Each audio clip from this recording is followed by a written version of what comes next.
We'll show you an unusual couple dealing with their estranged marriage film from 2014 titled Gone Girl. Watch out and take care. July 5th. Nick sips his morning coffee tiredly and has a tough decision to make. Instead of grocery shopping, he makes the rational decision to have a few shots at the local bar. He's greeted like an Irish prince being baptized by a lovely bartender, Margot, his twin sister. It's his 5th wedding anniversary and he's drowning in memories of how he met his wife, Amy, and narrates that he'd love to crack her skull and pick apart her brain to answer the eternal question married couples have. What are you thinking? He reminisces the first time they met in New York and immediately fancied each other. At the time, Amy was writing personality quizzes for a magazine, and when she asked Nick what he did for a living, he was the man who would save her from all the awesomeness. He wrote for a men's magazine. They continued to talk, but Amy found it hard to believe he was not BSing her. She joked that his chin was quite villainous, to which he covered it up and implied that what he was saying was 100% true. Of course, they kissed on the way home. Nick just couldn't resist the sugar on her lips. Nick's playfulness has long since faded. While playing the game of life with Margot, he tells her that Amy loves to puzzle him on their anniversary and that he expects one this year, too.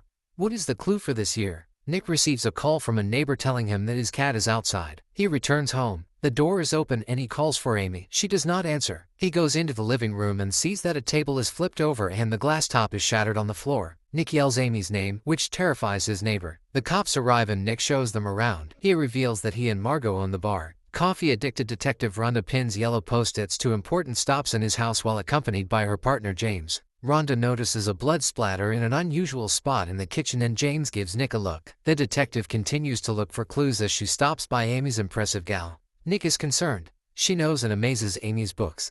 In Nick's memory, he replays the night one of Amy's novels was published. She told him about her real-life moments that the book is based on. However, the character is living her best life realizing things which real Amy didn't. Amazing Amy, the character in the book, becomes a prodigy at playing the cello, plays volleyball on the varsity team, and gets a dog. Unlike the real Amy, who quit playing the cello at age of 10, was cut from her freshman year, and didn't have a dog. At the police station, Nick is interrogated by Detective Rwanda, who explains the seriousness of the situation. Forensics team is sent to his house, Amy's phone and credit cards are tracked, and a press conference will be held tomorrow. Nick cracks a joke about being at a Law and Order episode. The detective gets a bad vibe from Nick because he doesn't really know much about Amy. All he knows is that she has high standards.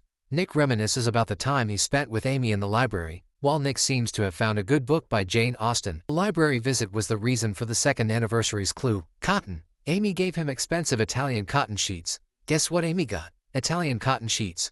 At Dunne's residence, Detective Rhonda meets Noelle. She introduces herself as Amy's best friend, who lives 5 doors down. Meanwhile, it took Horatio Kane all day to figure out that the splatter in the kitchen was definitely blood. But to be sure, a luminol sweep is ordered. Upstairs, James gets a very interesting fact that the house is rented in Amy's name. What a mystery. But wait, everything is in her name, including Nick's bar. Even Rhonda isn't impressed with James' cleverness. Under Amy's undies, the first clue is found. July 6th, Nick wakes up with a hangover and Margot advises him not to take a shower. So Rhonda and her team assume he was up all night worrying about his wife. Margot tries to give him advice on how to act throughout the day. However, Nick lets her know that he will be just himself. They both arrive at the police station, where Amy's father greets Nick. The in-laws and twins are taking over the press conference. They've prepared a speech and Nick goes first. He's shy in front of the cameras but does his job and says 2 sentences and even puts on a smile at a request. At first it seems that Amy's father and his wife are more interested in finding their daughter and both say a little more than Nick, but that quickly changes when they use this as an opportunity to promote Amazing Amy's product. Amy's mother asks Nick if he knows about Desi, Amy's ex-boyfriend who was obsessed with her and attempted suicide after Amy broke up with him.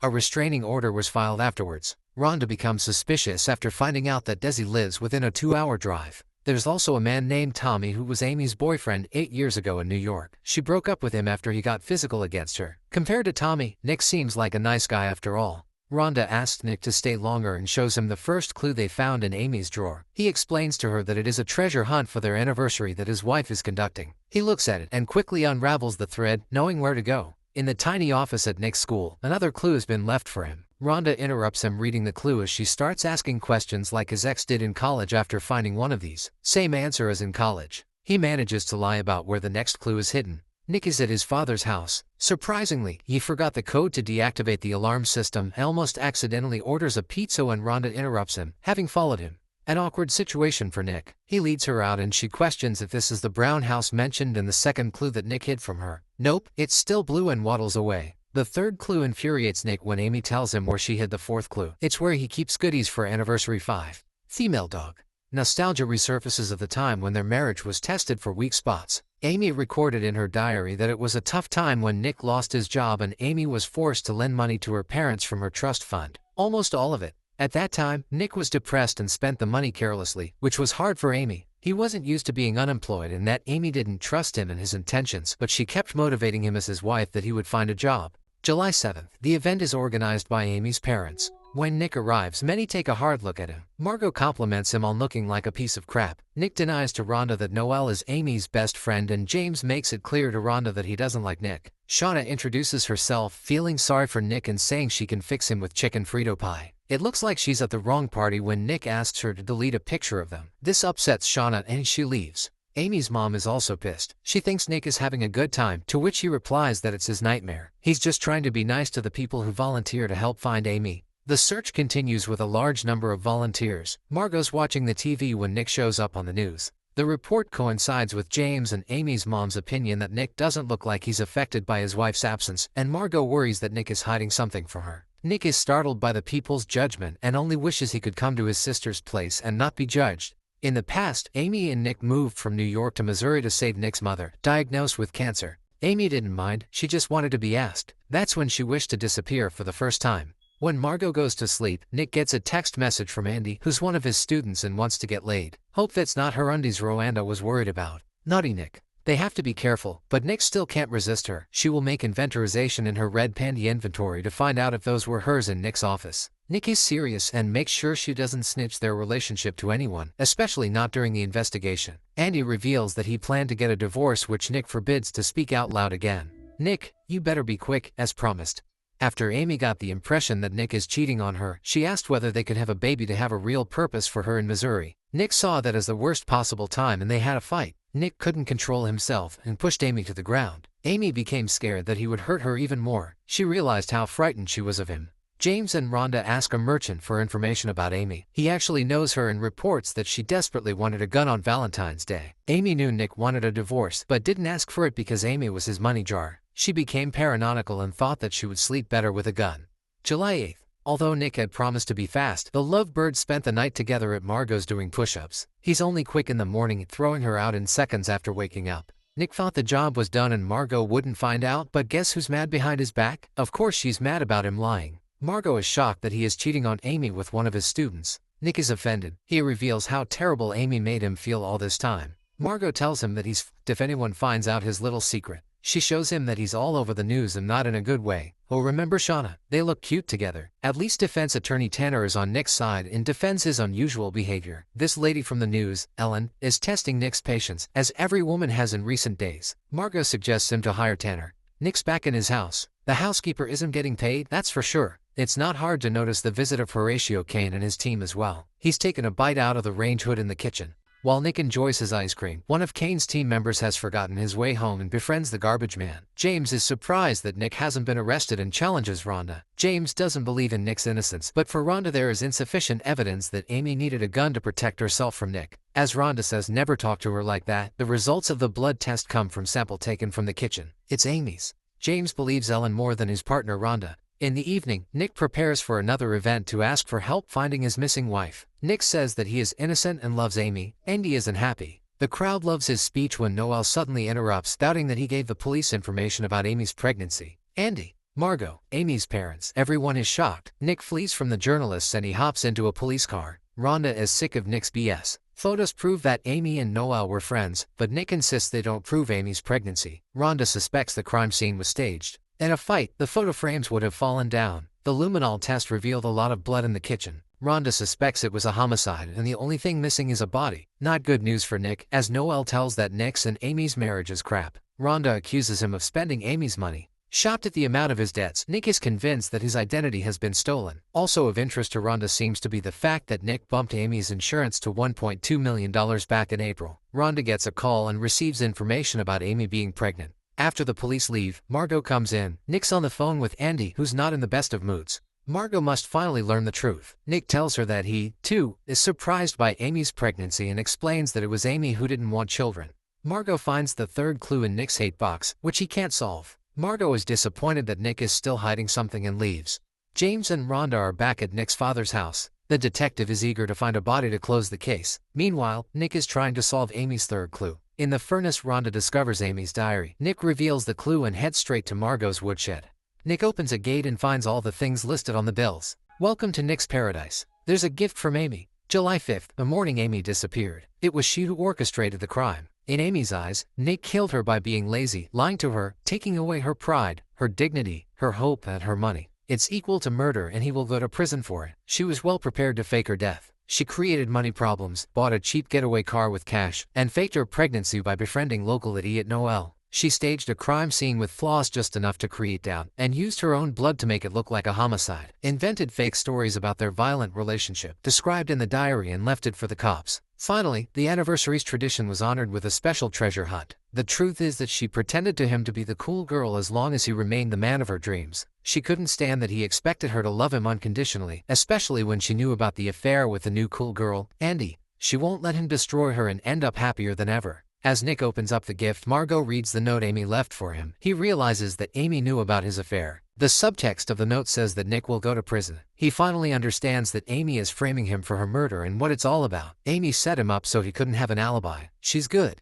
July 6th, one day gone. Brett is glad to finally have a decent neighbor. Amy takes on a fake identity and relaxes at the pool. July 9th, Nick's on his way to see Tanner, the lawyer on the news who was defending him. Tanner is stunned by this whole mess, but he's all in and lets Nick know that he's the perfect guy for him. Tanner advises Nick to stop people seeing Amy as America's sweetheart and get help from someone she screwed over in the past. Nick and Amy's ex-boyfriend Tommy meet at the bar. Tommy tells him he pleaded to sexual assault to avoid going to jail, but he was innocent. Amy ruined his life as he no longer has a chance to get a job. Amy's enjoying the evening with Greta when Amy suddenly appears on the news. Greta doesn't like the real Amy, which makes her angry. Ellen spreads the rumor that the siblings have a twin sister. Meanwhile, Amy is pleased that her play is performing so well. Ellen reveals on the news that Missouri has the death penalty. Amy reports strange activity near the woodshed on Margot's property. Nick meets Desi. Nick found Desi's address in one of his letters to Amy, but Desi refuses to help Nick. Rhonda is still going through the diary. James is convinced that Nick is guilty, but the detective is still giving Nick the benefit of the doubt. July 10th, 5 days have passed. The one question which bothers Tanner is what is hidden in Father's house. Unfortunately, they can't get inside and find it because the police have prohibited entry. Tanner is sure that what they found is very bad for Nick. He wonders what Andy's perception of the case is, so he suggests Nick tell the police about his affair before Andy can. Amy is in the Ozarks playing mini-golf with Greta and her BF. She begins to doubt her suicide because she is not the bad guy. She makes a mistake by dropping her purse while scoring, which leads to her new buddies questioning her. Greta thought Amy was broke. July 11th, Amy's friends come to say goodbye. This was Greta's idea. She's not stupid and knows Amy won't call the police because she's lying about her identity, but she doesn't know that she's the gone girl from the news and doesn't even care. Amy's money is gone.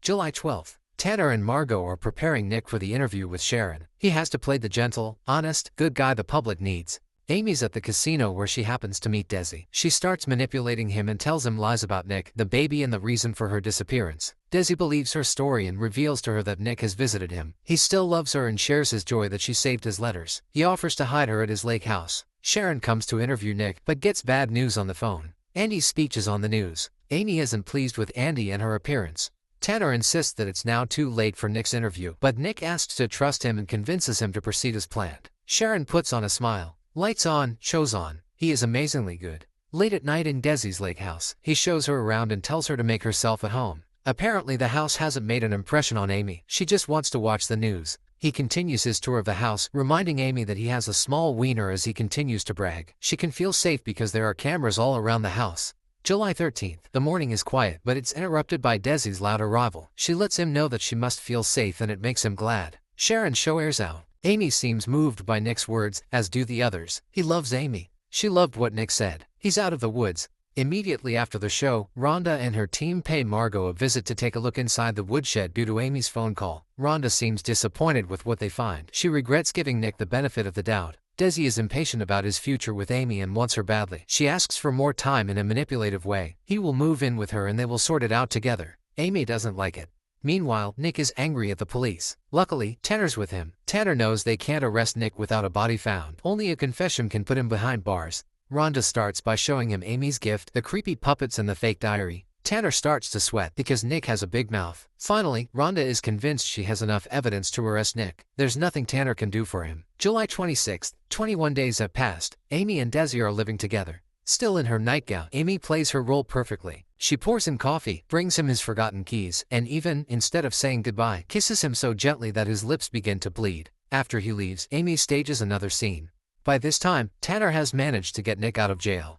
August 3rd, Amy's plan with Desi is the same as the one with Tommy. She leaves marks on her wrists with rope to make it look like she was tied up and forced on. When Desi gets home, she seduces him. While making out with him, she slits his throat with a knife. August 4th, Nick is awakened by the return of Amy. Still covered in blood, she arrives at his house and makes the perfect victim. At the hospital, the doctors examine Amy and find that she has been assaulted. Rhonda wants Nick's opinion because now it's clear that he definitely didn't murder his wife. On painkillers, Amy tells the agents from the FBI her BS story. Desi, her former stalker, had kidnapped her and held her hostage by tying her up and punishing her every night for the months she was missing. Rhonda suspects Amy of lying. By overdramatizing her story, she appeals to the agents that they must find the tapes that prove her innocence. James is still not on Nick's side, although he understands that Amy couldn't possibly have slit Desi's throat while she was tied up the whole time. Rhonda asks Amy about her diary. Amy dodges the question by pretending to fade away. Amy now charges that Rhonda's incompetence almost cost Nick the death penalty and that she would have been tied up until that moment. She manipulates people really well and one of the agents praises her bravery. Now she smiles like an idiot.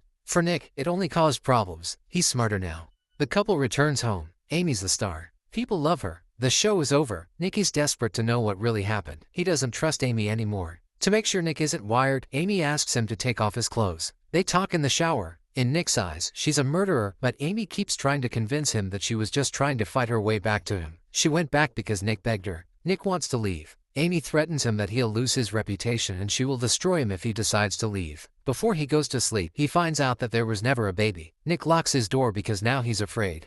August 9th, 5 days home. With the help of Margot, Rhonda, and Tanner, he plans to take Amy to jail. Tanner jokes that they should do a reality show. Amy's back on TV and Tanner is impressed with how well she can lie. In his eyes, he's no longer at risk. Rhonda can't do anything for him either because the feds have closed the case. September 9th, 5 weeks home. Nicky's having trouble sleeping at night. He still locks himself in and the journalists are still camping out at his house. Amy frightens Nick. September 23rd, Nick rehearses his speech to confess the truth about Amy's lies. Amy calls for breakfast and they go over another speech they prepared together. She tells him to lie about the credit cards and that he pushed her. That's what she needs to feel safe. Ellen appears at their home waiting for Amy. He speaks in a manner that he hates her. She got him a present. While Ellen is downstairs, Amy gives Nick a positive pregnancy test, which makes him nervous because he hasn't touched her. She tells him that the child will hate Nick on his own and she won't need to teach him. He angrily pushes her against the wall. She's the cunt he married and she's the girl who will make him happy. During the interview, Nick lets Ellen know that they are going to be parents. The end.